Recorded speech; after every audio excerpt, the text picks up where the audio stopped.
Well, once again, Joe, thank you, Mr. President, and let me add my welcome to our virtual executive board meeting.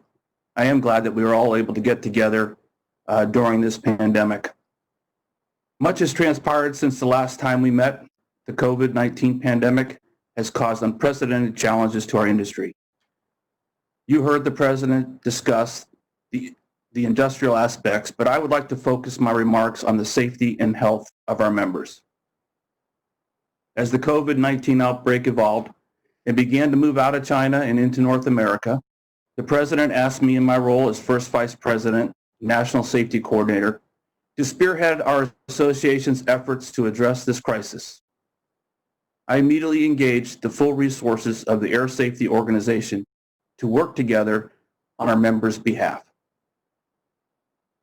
To address this crisis, we instituted daily calls in early March, bringing all these resources together, including the President, national officers, ALPA Canadian Board leadership, EVPs, ASO representatives, Dr. Quay Snyder from our Aviation Medicine Advisory Service, and staff leadership from multiple departments. Up until just last week, we had done these calls every workday to stay engaged and informed. We now conduct these calls moving forward on Monday and Friday. Make no mistake, having the safety, security, jump seat, and pilot assistance leadership of the ASO all together under one umbrella and coordinated proved invaluable to our response, and they have worked hand in hand, day in and day out. I could not be more proud of the work that this group has done and continues to do as a singular team with a common goal.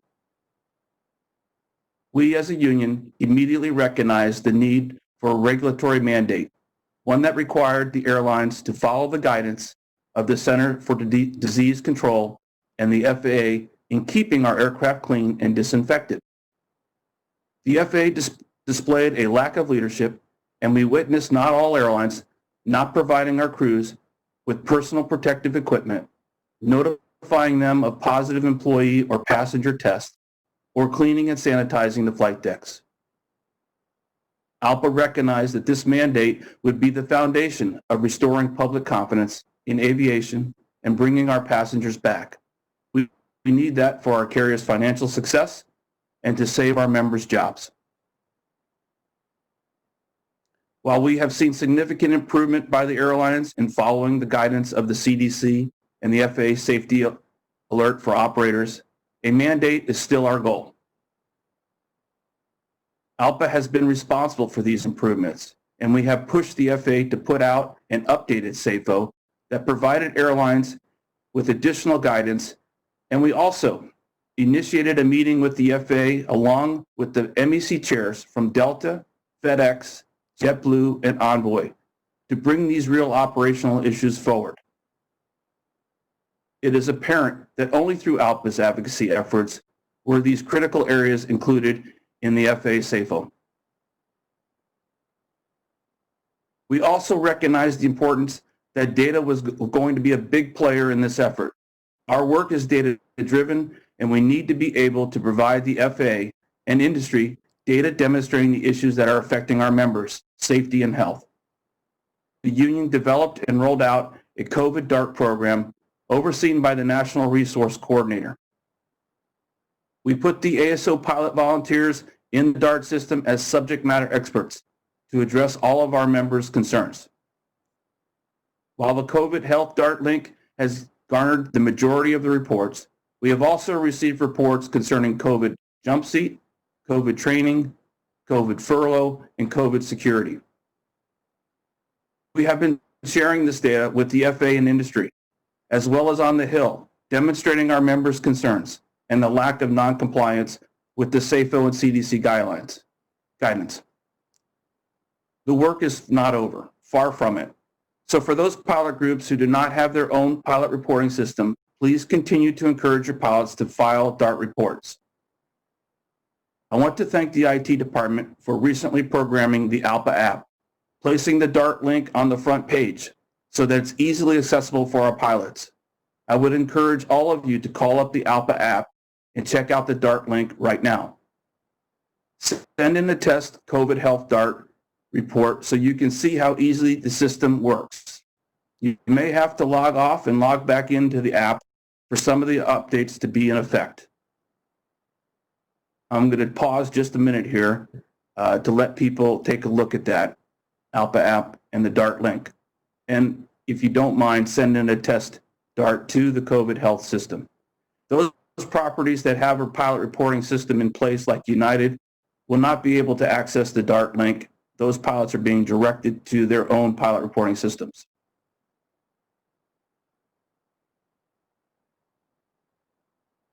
The ASO has been keeping your committee representatives informed as well. The Safety Council has been holding weekly calls with the Central Air Safety Committee chairs, discussing and sharing concerns and best practices amongst the carriers. The Council was also instrumental in getting the new FAA Aviation Safety Action Program, ASAP, advisory circular implemented at our airlines. This new AC includes auto acceptance of ASAP reports. The Training Council has met twice per week also through the majority of the crisis, keeping the training committee chairs up to speed on requests for exemptions and approvals, along with understanding how each airline was implementing these exemptions. They also shared best practices of training center cleaning and sanitation. The Security Council has met several times to discuss the security aspects of the crisis and recently to discuss the concerns with the civil unrest we are seeing. And the Jump Seat Council has also met several times to address the concerns with pilots' ability to jump seat in a drawdown of flying and reduce seat capacity that airlines have implemented. They were also instrumental in working with the airlines on ensuring we could get our pilots from Trans-States and Compass home safely. The Air Medical Committee has held numerous meetings to share the latest developments and discuss the health-related aspects of the COVID pandemic, including extensions of pilots' medicals and getting the FAA to change the oxygen mask rule in the United States, raising the altitude to flight level 410. But one key aspect that I want each of you to understand is that these individual ASO groups have met. In almost every meeting, a representative of one or more of another ASO group has been invited to attend and present, ensuring that we don't have any silos and that the information can be freely shared and passed to each and every group. This is what we need to be successful: open dialogue and communication. As you can imagine, the Pilot Assistance Group has been extremely engaged during this pandemic. The Pilot Assistance Group, led by First Officer John Taylor, First Officer Travis Ludwig, and Air Medical Chair First Officer Ellen Brinks, set up a COVID-19 website with the assistance of the Communications Department. While constantly updating the site with the latest information, this group provided the important health-related content, and it became the go-to resource for not only our members, but our industry as well. Pilot assistants, along with Dr. Snyder, have also worked on concerns related to medical certification and the subsequent medical certification extensions issued by both the FAA and Transport Canada. This group also got involved with ALPA and the International Civil Aviation Organization on the development of a public health corridor, which emphasizes clean crew, clean aircraft, clean airport facilities, and clean passengers. This concept will be essential to rebuilding public confidence in flying. I want to mention one specific area that has proven invaluable during this pandemic: the Pilot Peer Support, or PPS program. Several of you already have a program in place, but having a national PPS program to give every member access to this important resource has been essential. I would like to thank Joe for his foresight and leadership as the previous National Safety Coordinator to get this program created for our members. I am asking the board to consider amending Section 85 and break out the peer support from air medical oversight and have it become its own discipline under pilot assistance, joining HIMSS, CIRP, Professional Standards, Canadian Pilot Assistance, and Air Medical. During the midst of this crisis, I've had the opportunity to participate in the FAA's virtual town hall to discuss aviation safety and operations in the COVID-19 world. While the other panelists were happy to congratulate each other on the work that they have done, I highlighted the DART reports we received and the concerns our members have from a safety and health standpoint. But more importantly, unlike the other panelists who were happy with the status quo, I offered real paths forward. As the President mentioned in his remarks, I asked the FAA to stand up a working group to develop best practices and to collaborate together. The Joint Implementation Measurement Data Analysis Team, GIMDAT, the working body of the Commercial Aviation Safety Team, CAST, is reviewing the COVID-19 DART data, along with the ASAP and Aviation Safety Reporting System data. And we expect the RTCA to stand up a special committee to develop public health standards when traveling on aircraft. We have had some significant wins during this pandemic. We were able to finally get the FAA to publish the final rule to raise the altitude for oxygen mask use when only one pilot is on the flight deck, from flight level 250 to flight level 410. It was ALPA's advocacy efforts that got this important rule accomplished for our members. The latest update to the Aviation Safety Action Program Advisory Circular was in 2002. Yes, you heard me right, nearly 20 years ago. The FAA has tried for years to make an update, but there has been one delay after another. Once again, solely based on ALPA's efforts, we finally were able to get the new ASAP advisory circular across the finish line, and it does include automatic acceptance of reports. With the closing of the federal training centers, our federal flight deck officers, FFDOs, face the real prospect of losing their deputization, and in some cases had already had. The ASO immediately started a dialogue with the Transportation Security Administration to get extensions for this training. The President followed up with a letter to Admiral Pikoski. I can report the TSA granted a training extension for our FFDOs until March 31st, 2021. Also related to the TSA, our ASO, based in part on the DART reports, were concerned with the lack of social distancing and facial coverings by TSA screeners. We have seen government and airlines requiring facial covering, but the security screeners had no such provisions in place. Once again, ALPA sent a letter to the Administrator, Admiral Pikoski, on May 7th. And on May 7th, the TSA implemented a requirement for screeners to wear facial coverings. Yet another example of ALPA leading through this crisis. I want to emphasize that this has been a collective effort, and for our members in Canada, we have been in lockstep with the Canadian board leadership throughout, including supporting their work with exemptions that they have been working through. We also work with the Canadian Pilot Assistance to make the Pilot Peer Support national line available to all Canadian members. When a Canadian pilot calls the PPS line, the individual is put in touch with a Canada Pilot Assistance representative. Even while dealing with the COVID crisis, the work of the ASO has not stopped. On April 22nd, the Federal Communications Commission granted Legato a license to build a ground-based 5G data network using a radio spectrum adjacent to GPS and other bands used for satellite-based aviation navigation and communication services. ALPA is very concerned that Legato's network would result in harmful interference to existing GPS and satellite communications receivers and would threaten navigation and communications in the vicinity of Legato's ground-based stations. ALPA, along with other aviation stakeholders, has filed petitions for reconsideration. And moving forward, I will keep this group informed on this important safety issue. Concerning the Boeing 737 MAX, ALPA continues to stay engaged with the FAA, Transport Canada, and Boeing.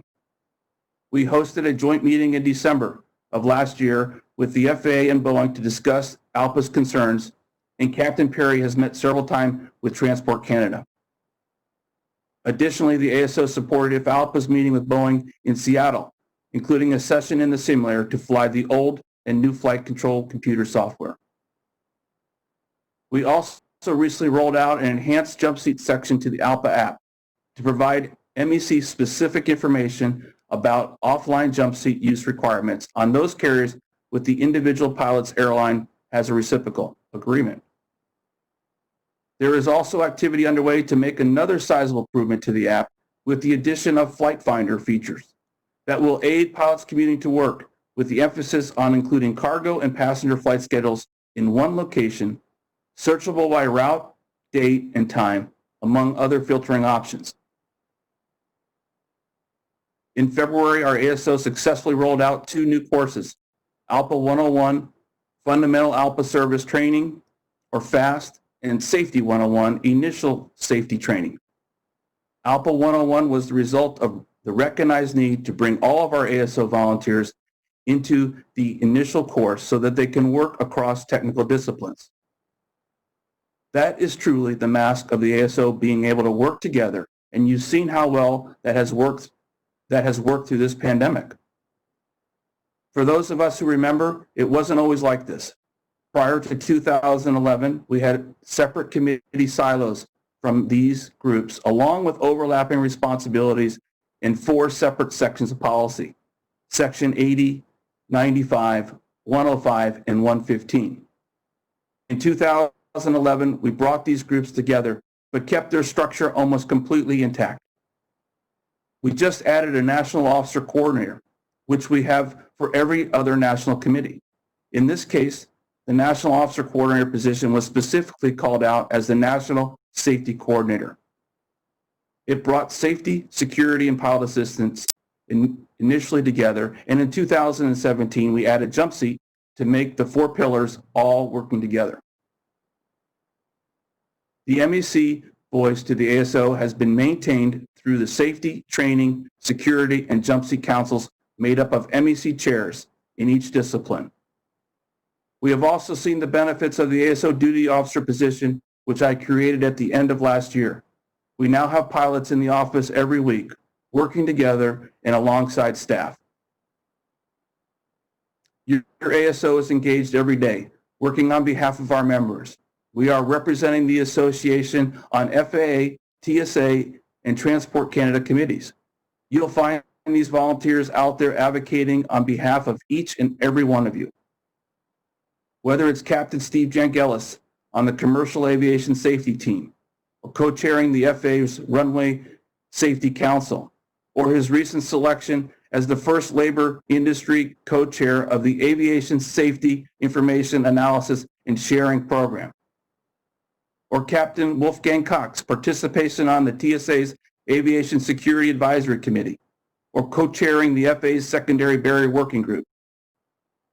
First Officer John Taylor representing ALPA on ICAO's collaborative arrangement for the prevention and management of public health events in civil aviation, CASPA. Captain Rich Odborg participation on the All-Industrial Jump Seat Task Force. Or my advocacy on behalf of ALPA at the Safety Oversight and Certification Advisory Committee, or SOCAC. Or co-chairing the FAA's Flight Standards Transparency, Performance, Accountability, and Efficiency Aviation Rulemaking Committee. And I would be remiss if I did not mention the President being a member of the FAA's Next Gen and Drone Advisory Committees. Bottom line, ALPA leadership is engaged at all levels of government, influencing policy. I cannot emphasize enough the importance of the relationships that are built with government and industry that allows us to address our concerns. And with that in mind, in my role as ALPA's Political Action Committee Treasurer, the ALPA PAC continues to stand strong and support elected officials who protect professional pilots. From January 2019 to now, ALPA PAC has raised nearly $3.2 million from more than 13,300 ALPA members. We expect to have a strong year for the PAC, but we know that our pilots' contributions will change as our members are affected by the ongoing aviation disruption due to the pandemic. As we work to protect our members and our industry, our PAC is extremely important, and we continue to press our issues in the political process. In this election cycle, the PAC has dispersed more than $2.7 million in pilot partisan contributions to Republicans and Democrats, liberals and conservatives. Let me repeat that. Our PAC gives to Republicans and Democrats. We are not a one-party PAC.